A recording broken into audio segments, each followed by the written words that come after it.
All right, welcome again everybody here at Gathered on Broadway, and for those watching at home, either live or after the fact on YouTube. This is the Green Bay City Council Non-Partisan Debate District 7, once again hosted by community advocate Rhonda Sitnikow and Pastor Jerry Bader from Samaritan's Heart Ministries.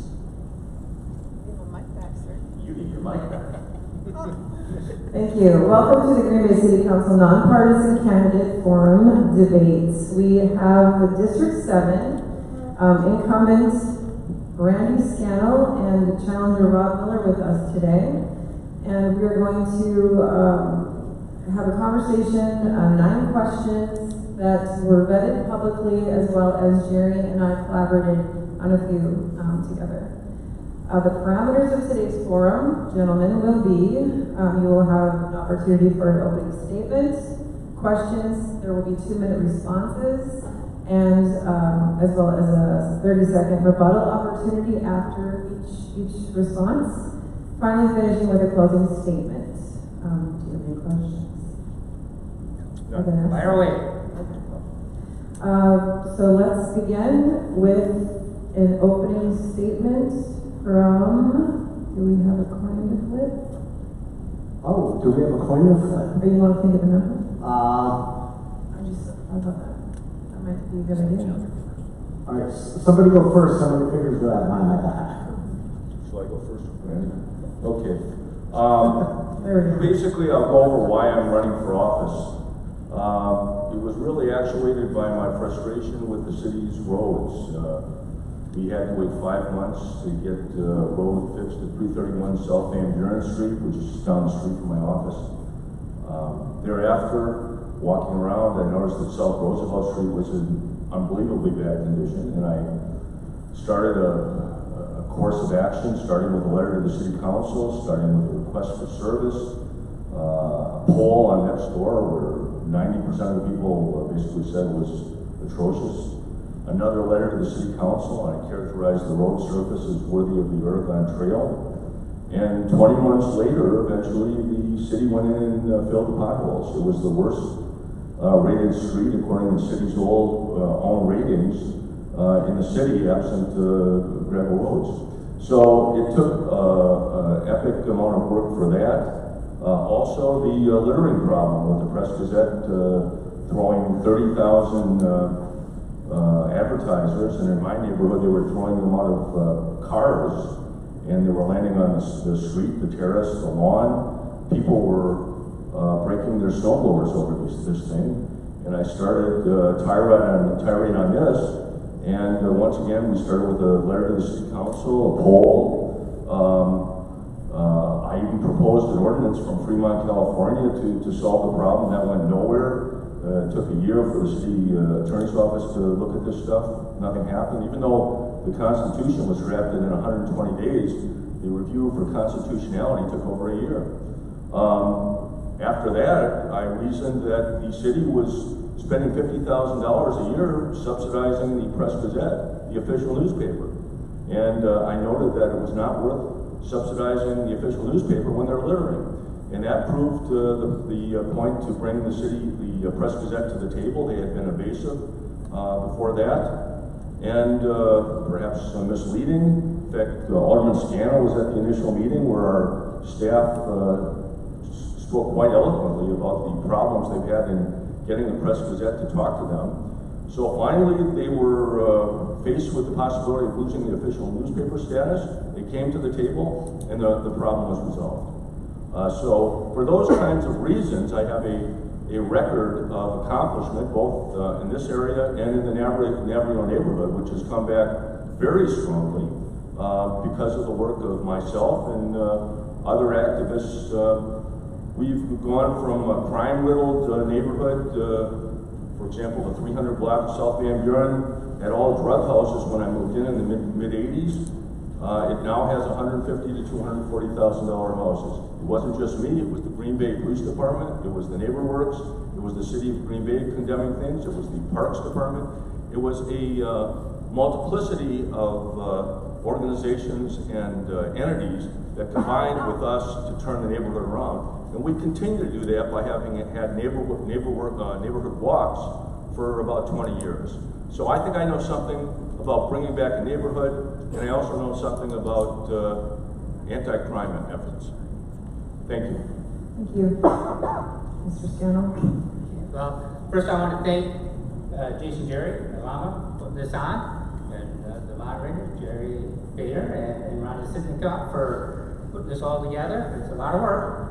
Appreciate it, and I appreciate Rob Miller showing up. It's always better for these debates when both candidates are here, and so I give you a lot of credit for running. I think every race should be contested. It's a lot of work, so I give you a lot of credit for stepping up.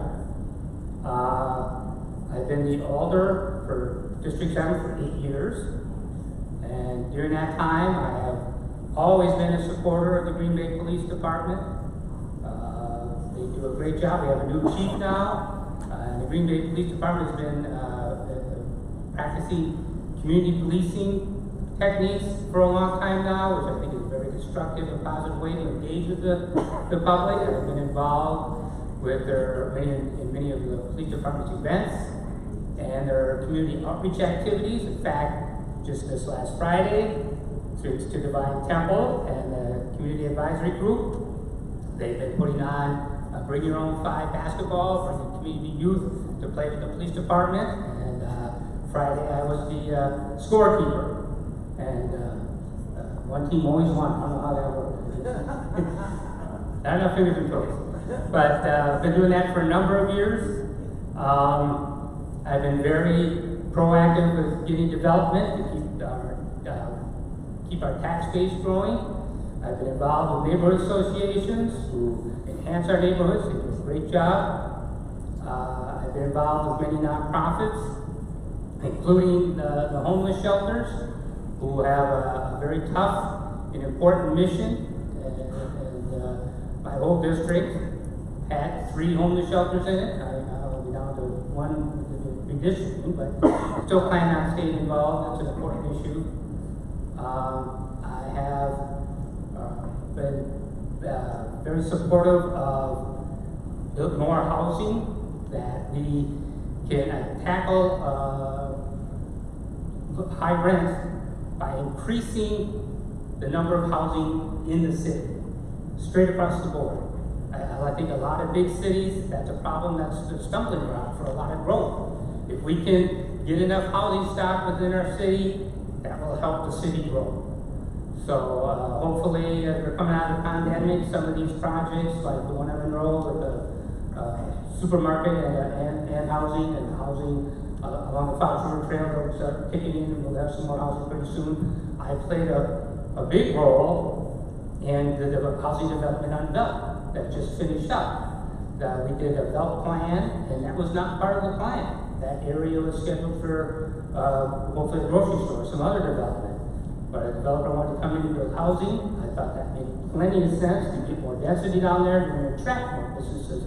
So I helped change the Belt plan. So I think I've done a lot of positive work, and looking forward to doing another 2 years. Thank you. Thank you. We'll start with the questions. First question: what has been done and should be done to address areas in the city that are prone to flooding? And we will start with Randy. The city's been working on this for a little bit. I mean, we're seeing the effect of climate change now. We're getting some very significant rain events, and it's a major problem. Some of the plans that came forward to deal with this structurally would cost millions of dollars, and we just don't have that. Hopefully now with the infrastructure bill that's coming down and the ARPA funds we have, we'll be able to take more strident positive effects on how we can remediate some of these areas and take effective action on how to reduce the flooding but this is also a problem that's unfortunately bigger than the city. I mean, it also takes the county's involvement and possibly even the state and the Fed. So there's many players here. We have a role. We should make sure that we're fulfilling that role and working well with the other political entities. Yeah, unfortunately, I'm not a hydrological engineer, so I'll do the best I can. First off, I'd like to thank everybody for being here and Lama for hosting it. And Randy for appearing as well. As far as flooding, I think there's just a limited number of things that occurs to the layperson. One, we could purchase some of the houses that are in that are unable to be that we can't use remediation measures to keep from flooding. Second of all, we could divert some of the overflow to holding areas. We can use zoning so people will not build near the flooded area. We can increase the height of the banks. That's what occurs to me, but I will defer to engineering studies to figure out the problem. But in some, I think the problem is that people are too apt to build houses next to, I'm thinking of the East River, but this would be true of all bodies of water, and we have these continuing problems. Thank you. Go ahead, rebuttal. Well, yeah. We're gonna have a rebuttal. Was I going to, rebuttal? Yes. Oh, yes. So there's an opportunity for a 30-second rebuttal if you are interested, Mr. Scannell. Well, no, and you know, I think Bob Miller hit the nail on the head in that it's staff who have the expertise in these areas that need to come forward to the council with what we can do. So, I mean, as an alder, our job is to work with staff, facilitate them to get their job done, and then take their advice and see what we've got the funds for, where we might be able to get funds, federal dollars, whatever, work with the county, and that's it. Rob, rebuttal. There isn't much to say when you don't have an engineering degree. I've basically exhausted that, and I think Randy also exhausted his knowledge of the area. We're not deeply learned in the hydrological engineering area. Our next question. Should the city continue to use TIF districts, tax incremental financing to support economic development? What are other ways the city could incentivize economic development? Well, first of all, I think the state should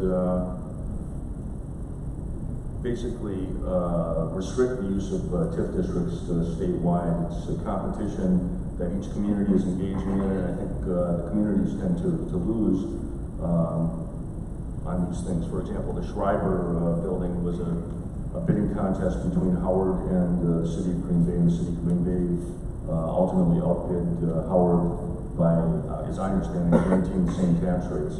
So I would control that on a statewide basis. That is not something that the city council can do. That is something for the state legislature and the governor can do.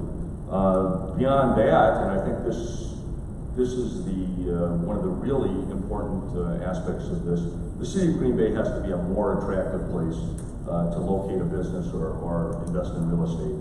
Our taxes, and I have this on my website, visit robmiller.com, our taxes might be 20–30% higher than some of the outlying areas.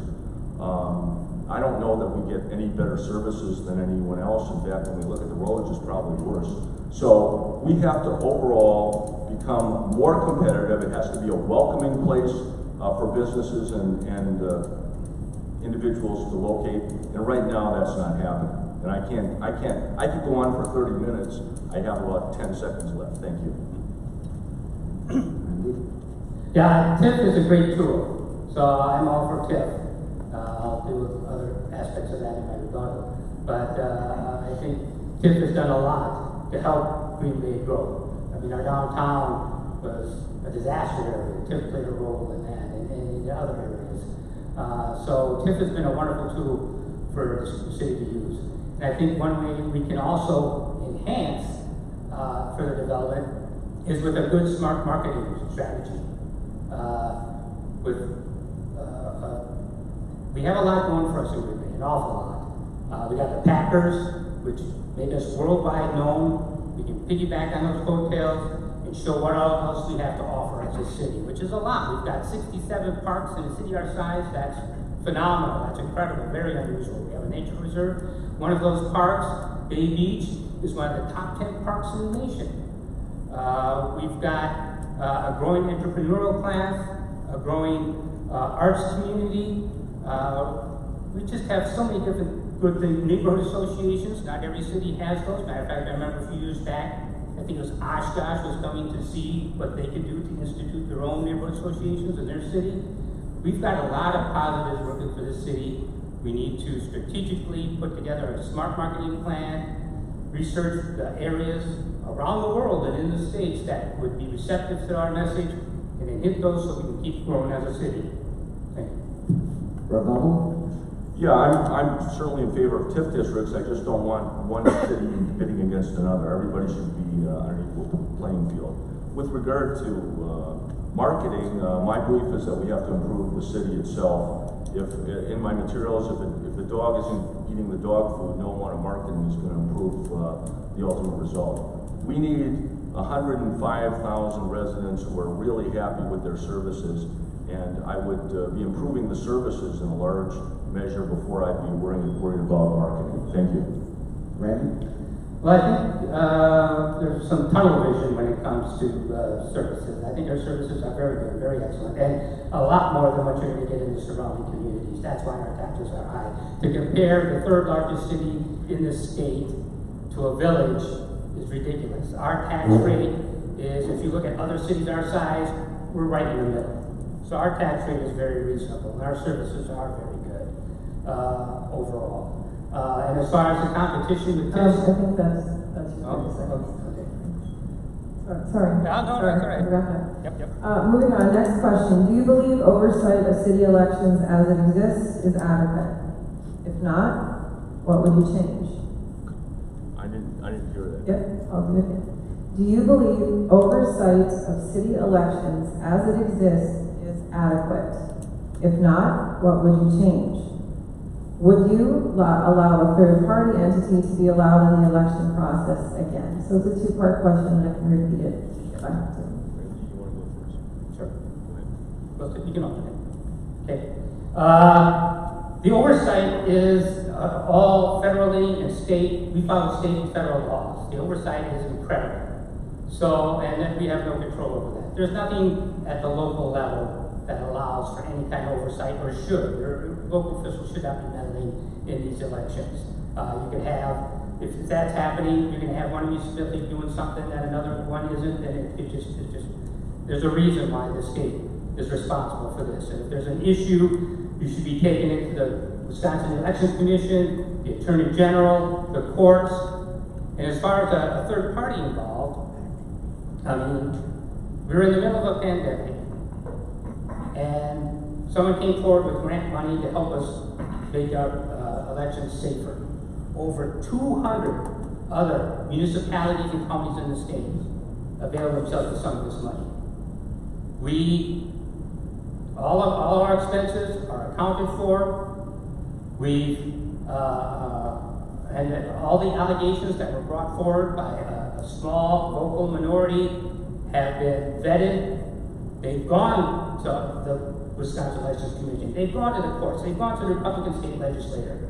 All their allegations have been dismissed. They remind me of someone yelling fire in a theater while they're rubbing sticks together. There's just no basis at all to be concerned about our elections. They are safe. They are fair. There's no evidence to the contrary. Thank you. Could you just, I didn't quite hear, can you state if you would allow a third-party entity to be involved in the election process again? Well, we did, and for the reasons I stated, and I think the results were a fair, safe election that had a record turnout for both parties. So I have no regrets about going to the third party before, and in the future, it depends. It took an emergency situation. It would depend on the circumstances and everything. I wouldn't automatically say no or yes. It just depends on the circumstances. Okay, this is going to be a radical disagreement. I believe our government is, in the city of Green Bay and everywhere else in Wisconsin, is basically a mini replica of the federal government. As such, it has the checks and balances of the federal government. Mr. Scannell can not only argue with me, but he can argue with James Madison and Baron Montague. Essentially, these are the checks and balances. And as a legislator and as a county supervisor, I spent 7 hours going over line by line in a hearing of the budget of the Human Services Department. We have the same degree of oversight of the executive branch in the city of Green Bay. It is once again a replica of our national government. And if we can't go over and find out what the executive branch is doing in this and other matters, who is going to really supervise and be a check and balance on the executive branch? With regard to third-party contributions, if they want to give an unrestricted grant to the city council, I and the other city council members will put it to good use in the clerk's office. But I am not going to tie my hands and sign a contract and bring in these mentors. I'm very insulted and disappointed Mr. Zuckerberg is not interested in the Scannell Miller election and has appropriated no grants to the city of Green Bay for the supervision of this election. But seriously, we should be able to run an election on our own without additional funds. Thank you. Rebuttal, Randy? 30 I hope I can get it in 30 seconds. 30 seconds. First of all, our government is nothing like the national government, which has a separate executive, a separate set of courts, and a separate legislator, and their powers are supposed to balance out. Our local government is not set up like that at all. We have a municipal court. They're not looking over us. That's not their function. The executive is part of the legislature. The government's a set up. The mayor chairs council meetings, and 30 seconds goes by quick. Just let me finish the sentence. Chairs our council meetings and votes for great ties. All right, thank you. Rebuttal? Well, it's not an exact replica, but it's using the same design that James Madison talked about in as far as the checks and balances in Federalist Papers 47 and 48, and the same separation of powers that Baron de Montesquieu invented in Spirit of the Laws. We need the checks and balances, otherwise the executive power is unrestrained. And let's face it, at this point we need to have supervision. Thank you. All right, next question. Knowing the reality of inflation, which impacts everybody, but some people, of course, are harder than others, how will you approach the next city budget with taxpayers and inflation in mind? I think Randy is first.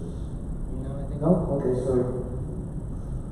Well, the obvious response is we're going to, especially with the 23 million ARP funds, I'd be looking to buy as many tangible products or real estate as we need at that point, because the price of those things are going to increase radically.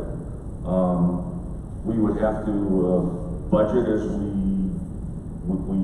should be doing all the time, is to figure out where we can realize savings. As I alluded to previously, I mean, I spent 7 hours with my colleagues going over a line-by-line budget for the Human Services Department of the county, which is about $80 million.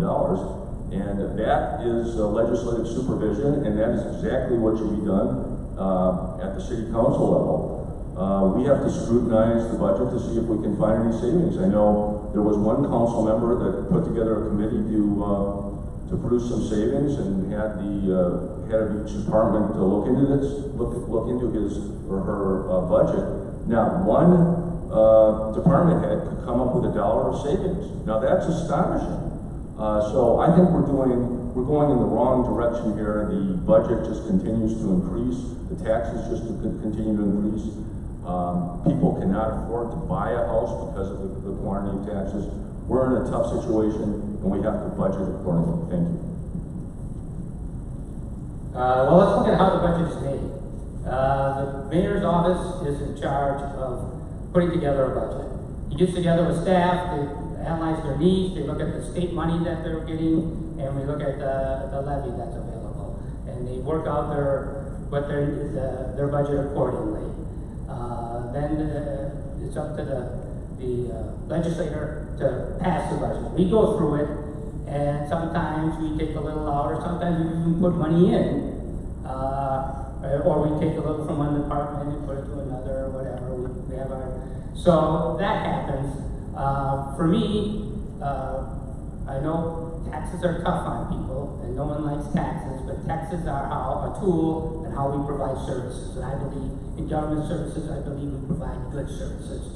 And for me, the smart way to approach a budget from a legislative point of view is you want to raise taxes a little bit each year because of our expenditure restraint, that formula that the state uses to give us money. If we're not raising our taxes a little bit each year, we're going to get less money from the state, and we're just shooting ourselves in the foot. So if we want more funds to do more things, we need to raise taxes a little bit each year, and then just squeeze as much services as we can out of them. That's my approach. Rebuttal? Well, look at, I guess I'm not satisfied with the way the budget is put together. I think the legislative branch should be involved at an earlier point. I think the department heads have to be called to order to find savings within their department. This idea that we just continue to have an exploding budget when the populace can't afford it is a non-starter. Thank you. Randy? I think we just, I don't know much more we can do with the budget. The legislature, let's talk in the past about the legislature being involved early in the process. Can't go over that in 30 seconds, the pros and cons of that. I don't know if I support that, but it doesn't exist now. If that debate comes up, we can have that debate then, and not going to do it in 30 seconds.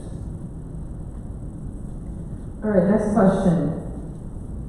Please explain your understanding of how road construction and maintenance are paid for in Green Bay. Are you satisfied with the progress that is being made? I think we've done some incredible work over the past 8 years on roads. First, let's take a look at how we got where we are. We are the oldest city in the state. For a city with our population, our size, we are very sprawled out. We got a lot of roads. And the way we used to fix roads in the past was we did special assessments, we surveyed the property owners, and told them roughly what it's going to cost, and if the majority said no, which happened quite often because they couldn't afford it, not that they didn't want their roads done, the street didn't get done, and eventually the city put that road at the bottom of the to-do list, which means some roads got very, very bad.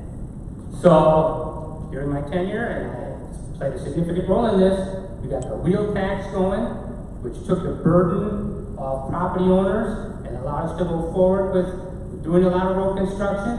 And I also advocated that now we need to start over, and the list should be all equal, and we should do the roads that are the worst. And because of that, a lot of roads in District 7 got done that would otherwise still be working themselves up from the bottom of the list, on the northwest side and on the east side. So, and we're doing more roads than we were before. I know roads is a perennial operational issue. A year ago, 10 years ago, 20 years ago, they complained about roads. And I expect they're going to complain about them in the future. It's just, winter is hell on our roads. It's an ongoing operational issue. We do what we can to supply and empower the DPW to get the roads fixed until we get them reconstructed. And I think we do a good job. Thank you. Well, here we have another radical disagreement. The data that comes from the city's Public Works Department indicate that the roads have been pretty much unimproving or not improving since 2013. That's the city's own data. It is rated every year. Every road is rated every year. It's required to be rated by the state of Wisconsin. So the city's own data would suggest that Mr. Scannell's view of the roads is mistaken. Second of all, let's go over the special assessments. This is his answer. This is his rebuttal? No. This is my answer. Okay. This is his answer, sorry. Getting me mixed up. Okay. Give him a few more seconds. Yeah. You guys are going to eat into my entire time. Go. This is something that I can speak pretty substantially about. The special assessments, this is no revolution. De Pere abandoned special assessments 15 years ago. They didn't adopt a regressive wheel tax. Regressive means that a person who's homeless living in his car pays the same $20 assessment as somebody who has a Lamborghini. So it is getting the poorest part of our population hardest, they are essentially subsidizing the special assessments of affluent people. So it's a failure on both grounds. Our roads, for example, before the Schmidt administration, we used to do 3.5% per year of our roads repaving. Now we're doing 1.5%. DePere does 3.5% to 4%. That is the reason that our roads are garbage.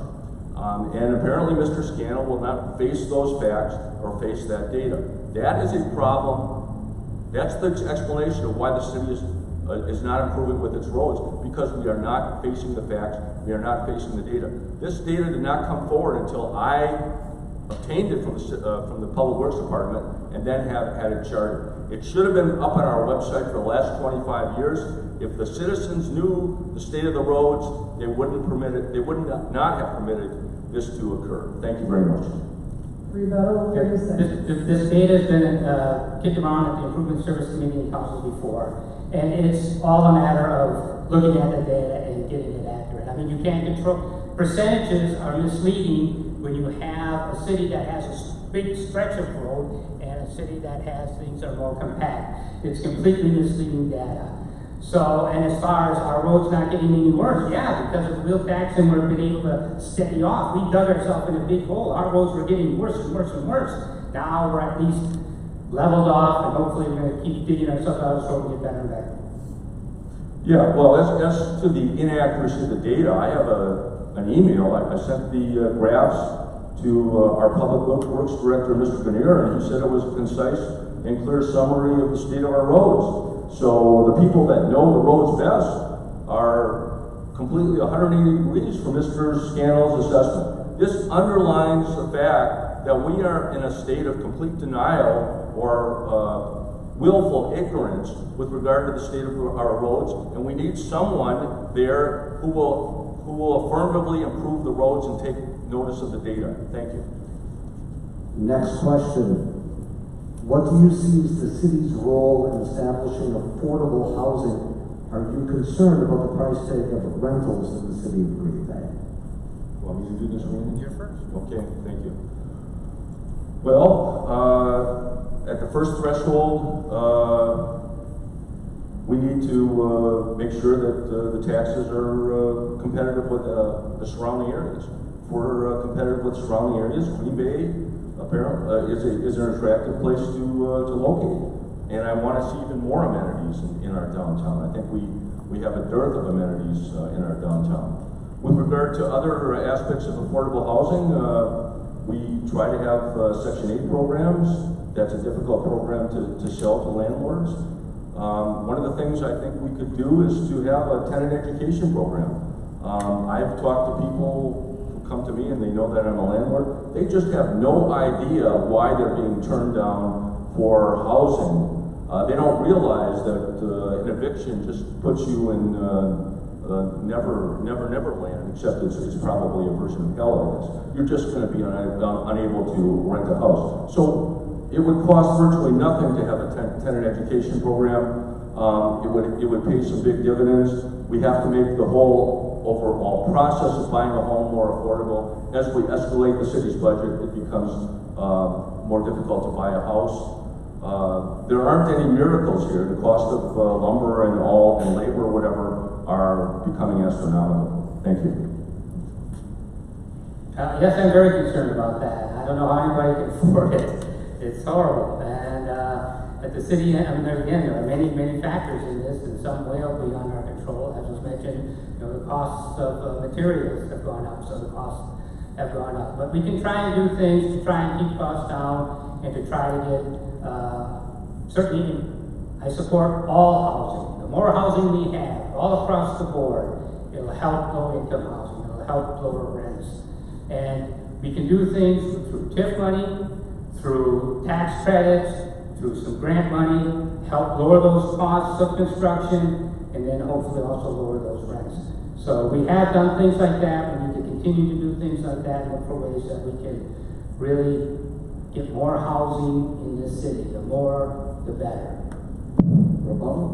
Well, I mean, I agree it's a supply and demand problem. Exhibit A would be you know, right near the train station where we've had elevator shafts sitting there with no building on for 2 or 3 years. The shipyard area, 20 years ago, it was urgent that the city took my dad's property. They haven't done anything with that in 20 years. One of the things we could do is make sure that when the city takes property that we have it developed. Not 20 years, or the shower and shoebox building was off the tax roll for 9 years. Thank you. Well, not much rebuttal. I mean, yeah, housing is an issue. It's certainly a concern, and we need to work with, partner up, we need to work with the state to make sure that developments get the tax credits they're applying for. Hopefully we can have some influence there, but again, that's out of our control. And development takes, you know, the city can't develop, it takes developers to come forward. We can market a thing, but we gotta, you know, it takes people to step up, and we need to make an environment that's positive for them. Thank you. Next question. How important is the perception or even reality of crime when it comes to the quality of life in a neighborhood? What can you tell your constituents that you are committed to doing when it comes to reducing gun and drug-related crime? Well, it's very important. It's one of the reasons that people would choose or not to choose to move into a neighborhood. And as I said, in Navarino, we faced this head on for 30 years, and we've made progress. But specifically with regard to crime and gun crime and drugs, let me address the gun crime problem. I've got specific, at least proposals on my website. One was the success of the Dallas Police Department in this pandemic. Most places have rising crime rates.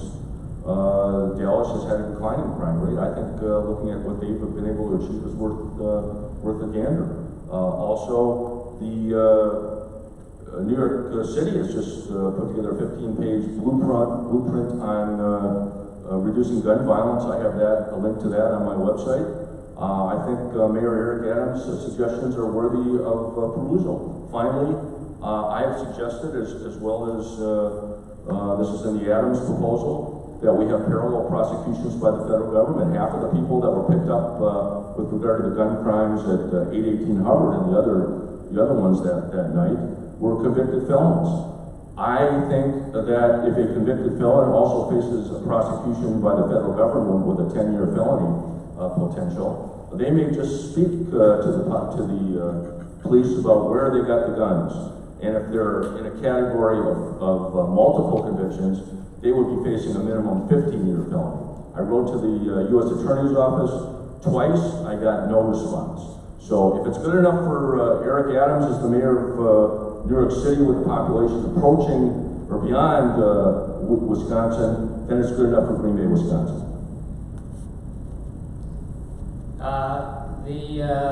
I think it's important, you know, any violent crime is a serious crime, and I think the police take that very seriously.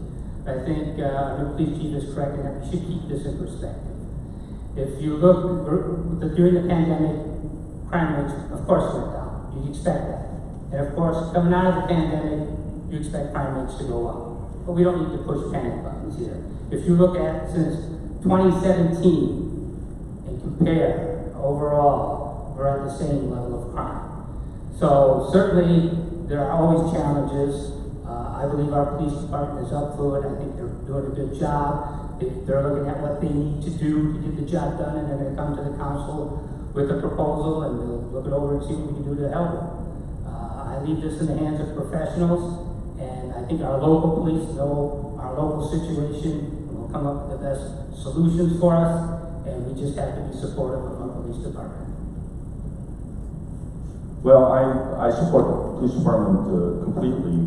I think we should hire more officers. I'm not sure whether the crime data is accurate that he quoted. I think this can be resolved just by having the police department post the crime data on its website. Then we don't have disputes as to what people are mailing or what people are suggesting or not suggesting. Post it on the website so everybody can see it.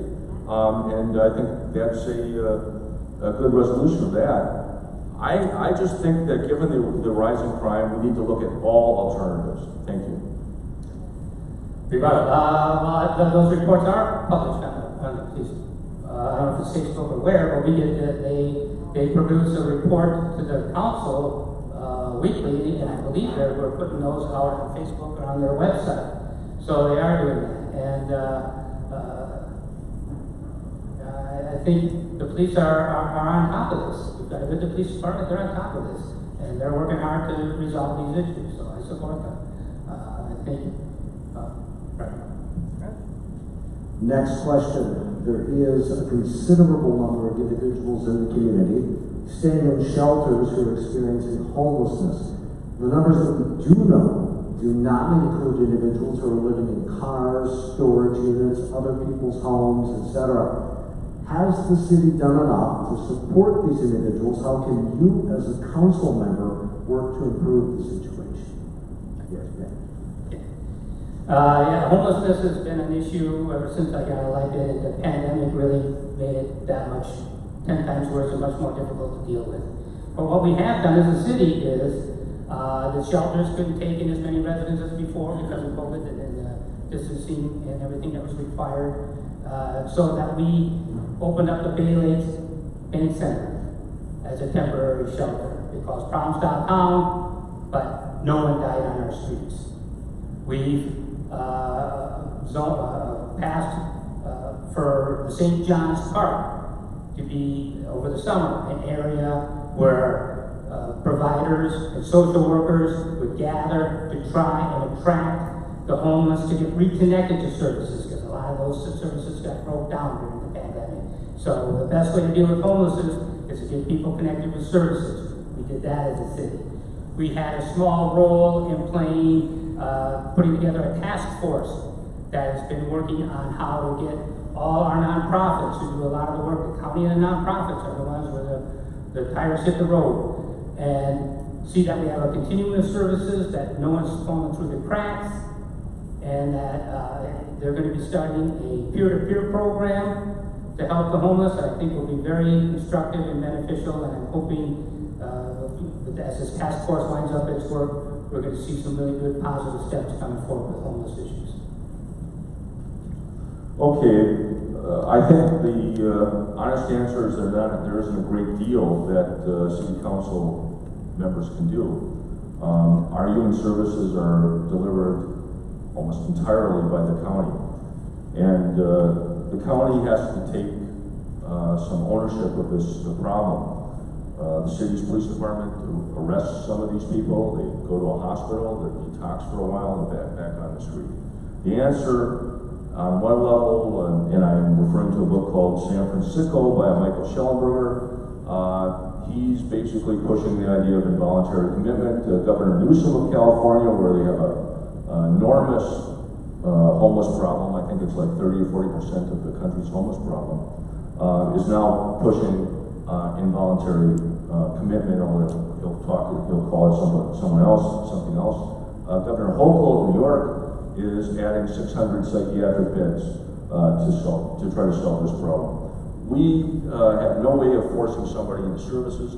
Randy correctly talks about the services that are offered. They're wonderful, but there's no way to coerce anyone into services. Quite honestly, in Green Bay, or in Brown County, we just put together a new morgue. We treat you better if you're dead than if you're homeless. That's the basic priorities of Brown County, and that suggests to me why we have the extent of the problem. So I think the answer is we just can't leave it up to the homeless to solve their problems. We need to make sure that they get the appropriate treatment. My understanding is that most of these people have alcohol or drug problems compounded by a mental illness. For most of these people, they are not going to voluntarily solve this problem. They're just going to be cycled and recycled through the system, and that's why the number of homeless continues to increase in this country. Thank you. Well, the police don't arrest them. They bring them to the hospitals, but they don't arrest them. Agree that it's a matter of services, but I think a peer-to-peer program and a continuum of services where no one's falling through the cracks is going to be much more positive and humane. I'm not sure that this is a problem that's ever going to be completely solved. There's always going to be homeless, but we can get it where it's very manageable and taking a humane, practical approach to our problems is, even if you can't solve them, is the way to attack them. Thank you. The next question. Last question, I believe, right? Final question. Final question. No. Do you believe your race has been impacted by partisanship? Can you also talk or speak to pros and cons of that reality? Well, I think any political or any election is going to have a partisanship. And once again, I refer to James Madison, and there was a time that Federalist number 10 was read by sophomores in high school. And that had to do with faction. And you're just inevitably going to have people disagreeing about things. Call it partisanship, call it whatever you want. In our history, George Washington tried to avoid political parties, and he eventually, it didn't work, and we had the very political parties occur. So I think it's inevitable that we have partisanship. I think people that are trying to eliminate partisanship are probably mistaken and delusional. Whether we need some of this incivility and the like is beyond me. I mean, I don't know whether I'm an insurrectionist or revolutionary. We've had people who have been branded enemies of the people by individuals. I would just say that I am running this race on my own. I don't accept any endorsements. I'm paying for it myself. There aren't any special interests that I am subject to except the will of the people. That separates me from virtually every other candidate. And other candidates have been endorsed by Republicans or Democrats or special interests. Not me. The only entity or individuals that I'm subject to is the populace. And I'm running because I'm an angry citizen. That's why I'm not on my couch right now doing something else or doing something else in my home. I've had it with city government. We have to improve, and I just disagree almost violently with Randy as far as the quality of our services. It's not that good, especially our roads. We're actually almost pretty close on this one. This is a non-partisan position. The job is non-partisan. And unfortunately, we've seen a lot of partisan work in our city chambers recently, but that's not your question, so I'm not going to bother going into all that. But in the political end, political parties have always been involved at some level, and it's been, I think, generally pretty good. They often recruit candidates. Candidates often start out at the local level and then move up, get experience. They help train people. I mean, this is a job. You need to have good communication skills. You need to be able to present yourself, run a campaign, how to be a treasurer, what the rules are, what are the laws on how you can run a campaign. So I think what makes this campaign season more unique is that we see the political parties and their affiliate groups much more active than ever before. And for me, the only problem with that is that they're allowed to lie. And why we allow lying in campaigning, I don't know. We used to have truth in advertising laws concerning campaigns. They were rescinded in the 1980s. Why? I don't know. Why we don't bring them back, I don't know. To me, engagement in our political life is great. More people involved, wonderful. If we're getting out, having honest discussions and getting information out there, that'd be wonderful. But when you're allowed to lie and be deceptive, why do you think that's okay at any level of campaigning? I don't know, but that's where I see the problem. Rebuttal? I don't have any rebuttal. I don't either. No rebuttal? Okay. So that brings us to closing statements, and I think you went second, Randy, in opening statements. I did. Yeah, so you can go first. Right. Okay. Well, I'm only going to go here, but I do, since I got cut off on some of my rebuttals, I just want to say I think Rob and I do have some major disagreements. And I think some of his data is accurate. I think some of his interpretations are not. I think we have a great city here.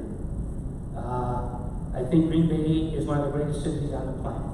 You know, we got the Packers, woohoo! We got a lot more than the Packers. We've got the parks, 67 parks and a nature reserve. And one of the parks is one of the top 10 parks, amusement parks in the country. We've got a great police department. Crime in Green Bay is not rampantly a problem. Our roads, yeah, roads are a problem. They've always been a problem. As I said, 10 years ago they complained about roads. I'd be surprised if 10 years from now they're not complaining about roads. We have taken steps where we can more positively address this problem. I think my opponent's view on this is a lot of tunnel vision. He mentions this pothole, and like it took 20 months to get service. That's missing some information. That pothole was covered over. Every time a complaint was made about that pothole, it was reported. But winter is hell on our roads, and not every pothole is equal, and some stay fixed, some don't. We gotta keep working them. And now Roosevelt Street is going to be reconstructed. So that's a good thing. I think we've done a lot of great work the past 8 years on my watch. We've developed the city, it's growing. We've got a sustainability commission, which I introduced. And we're getting a plan put together on how we can move forward and green to be 21st century technology and modern city. I introduced the Public Arts Commission, which enriches all of us and adds to increasing and attracting development. I think I've been involved with many nonprofits, Joshua, United Way, Big Brothers Big Sisters. There's a ton of many nonprofits in our community that are doing great work, including the homeless shelters and other agencies. I've been involved with them. I think their mission is very important. I'm looking forward to moving forward. I think we're coming out of the pandemic now. A lot of development that was slowed down is hopefully now kicking high gear. We're going to get a grocery store on Monroe with more housing, which is great. There's housing projects on by the Dock Tillman Bridge and the Fox River that should start taking off. And again, more housing, and hopefully we can get some development going on the Belt Corridor, which I've been trying to work on. Pandemic kicked that in the butt.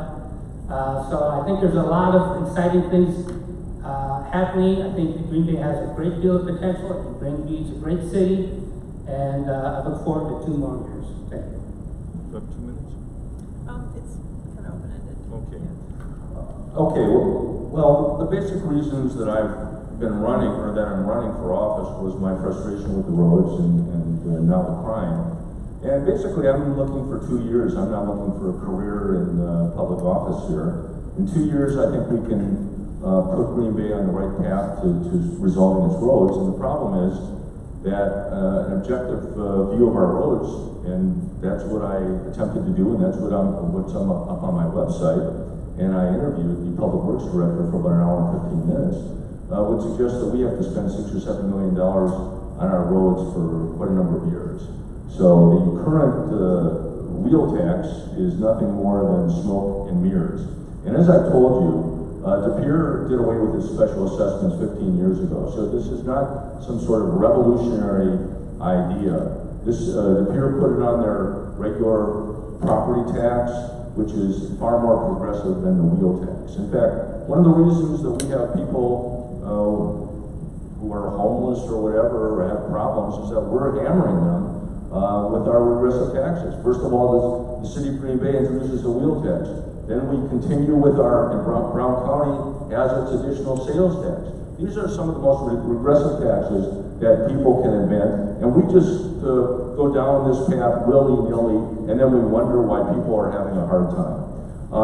I agree with Randy. It's a great city. I've spent almost my entire adult life living here and practicing law here, and spent a heck of a lot of time working towards bringing back the Navarino neighborhood, and I'm very proud of what we've accomplished there. And I think one has to look at what we've accomplished there and what I contributed as well. A small part, we had a group of activists combining with other entities to bring that neighborhood back. I'm very proud of what we accomplished. That's a record that I think the voters should take notice of. I look at the data to formulate public policy. We did that as a county supervisor when we looked at the data on Section 8 and police calls. And we found out, much to the surprise of the people running the Section 8 program, that Section 8 rentals were getting an inordinate number of police calls. What happened after that was that the Section 8 people produced a rigorous program of background checks before people got their housing, and that did wonders with regard to solving the problem. I propose to do the same thing with the roads in Green Bay.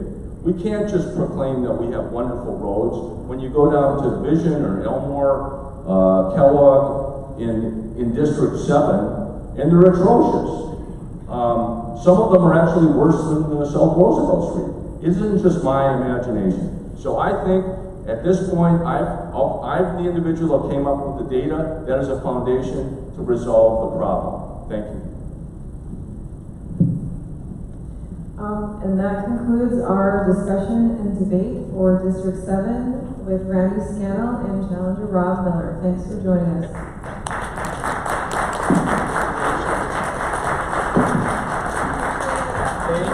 Thank you. Thanks for